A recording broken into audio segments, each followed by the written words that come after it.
La compile des bourrés du week-end sur Skyrock. À la place numéro 3 de la compile, on va à Nantes. Numéro 3. Ouais, où un homme s'est permis de conduire, carrément sans permis et totalement alcoolisé.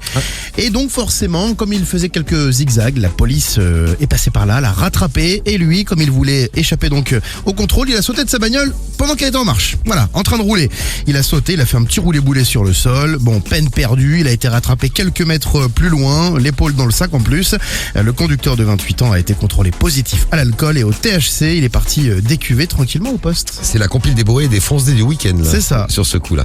On va faire un petit tour maintenant à Dieppe, dans le 76. Numéro 2. Alors c'est un homme de 47 ans qui allait pas très bien. Il a mélangé sa bouteille de whisky et avec des médicaments. Bon, forcément l'effet n'est pas du meilleur effet comme on dit. Il a tenté juste après de s'étrangler avec ses chaussettes aux urgences. Parce qu'il s'est pointé aux urgences, il a demandé à avoir rendez-vous avec un psychologue. Bon, ils ont refusé parce qu'ils se sont dit bon, il est bourré, il va déjà dessouler et après on lui présentera peut-être un psychologue. Pas content, il enlève ses chaussettes, il s'étrangle avec ses chaussettes, il perd connaissance.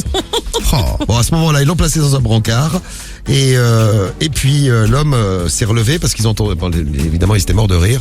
L'homme a entendu les autres rigoler et ils lui ont dit mais vous avez trop bu, monsieur.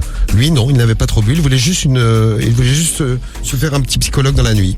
Il ne l'a pas eu. Il a pris 6 mois de sursis et obligation de soins. Et au final, l'histoire, exactement, Carrière, l'histoire se termine bien puisqu'il va se soigner.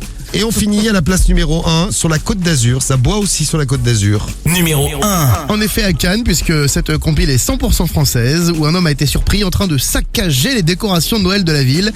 Bon, il était bien évidemment totalement bourré au moment des faits. Un canot âgé de 21 ans qui finalement a été remis en liberté à l'issue de sa garde à vue. L'enquête se poursuit. Je sais pas, il était vénère, bourré. Il a commencé à tout détruire là-dedans.